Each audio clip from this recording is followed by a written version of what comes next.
Hi friends, welcome to our channel.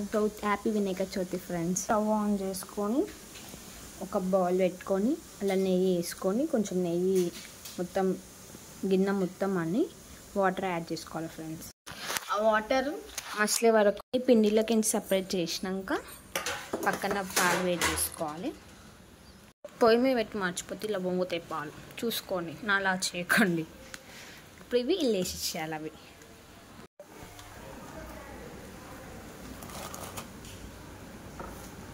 అలానే అన్నీ చేసుకోండి. పక్కనే అలానే తిమ్మికి కూడా ఉడకబెట్టుకోండి ఇన్స్టెంట్గా. ఇది మసులుతుంది, ఇది ఉడుకుతుంది. ఇది సిమ్లో పెట్టుకొని మసలు పెట్టుకోండి, అడుగు అంటుకుంటుంది. ఇలా అంటూనే ఉండండి 5 minutesకి ఒకసారి. జాగ్రత్త, ఇవి తిమ్మి కూర ఉడికినాక ఒక సపరేట్గా తీసేసుకోవాలి. అలానే చింతకాయ, పచ్చిమిరపకాయలు ఇవి ఇప్పుడు మిక్సీ చేసుకోవాలి. తిమ్మి కూర ఇందులో ఇప్పుడు బెల్లం వేసేసుకోవాలి. ఉండాల పాయసంలో గ్రైండ్ చేసేసుకున్నాం. చింతపండు, పచ్చిమిరపకాయ ఇలా ఇస్తుంది.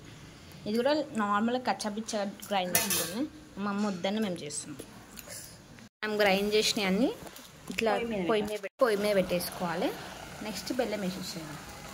బెల్లం వేసుకోవాలి. సిమ్లో పెట్టుకుని చేసుకోండి, మళ్ళీ అడుగు అంటుతుంది. పాలు ఇందాక వేడి చేసుకున్న పాలు ఇలా పోసేసేయాలి. చల్లగైనాక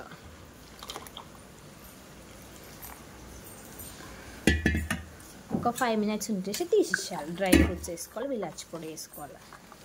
తిమ్మి కూర కూడా ఇది మగ్గనియాలి కొంచెం. ఇది వాటర్ కొంచెం పైకి తేలుతుంటే ఇట్లా ఆఫ్ చేసేసాలి.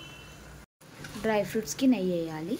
మీ ఇంట్లో చేస్తుంది హోమ్ మేడ్ నెయ్యి. డ్రై ఫ్రూట్స్ అన్నీ వేయాలి. ఆల్మోస్ట్ రెడీ అయింది. ఇలా ఏంటి ఇలాచి పౌడర్ వేయాలి. డ్రై ఫ్రూట్స్ బ్రౌనిష్ కలర్ వచ్చినాక తీయాలి. వేసేయాలి. నెయ్యితో పాటు వేసేయచ్చు, ఫ్లేవర్ ఉంటుంది. మళ్ళీ రెడీ. తిమ్మి కూర పచ్చడికి పోస్. ఆయిల్ ఎక్కువనే పడుతుంది.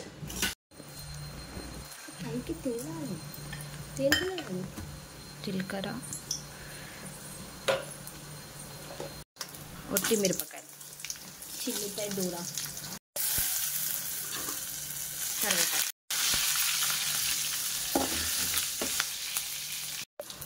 సాల్ట్ తగినంత.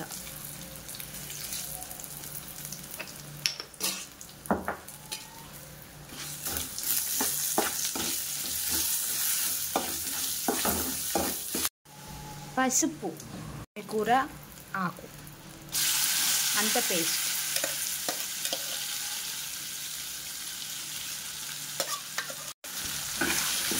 మిక్స్ చేసి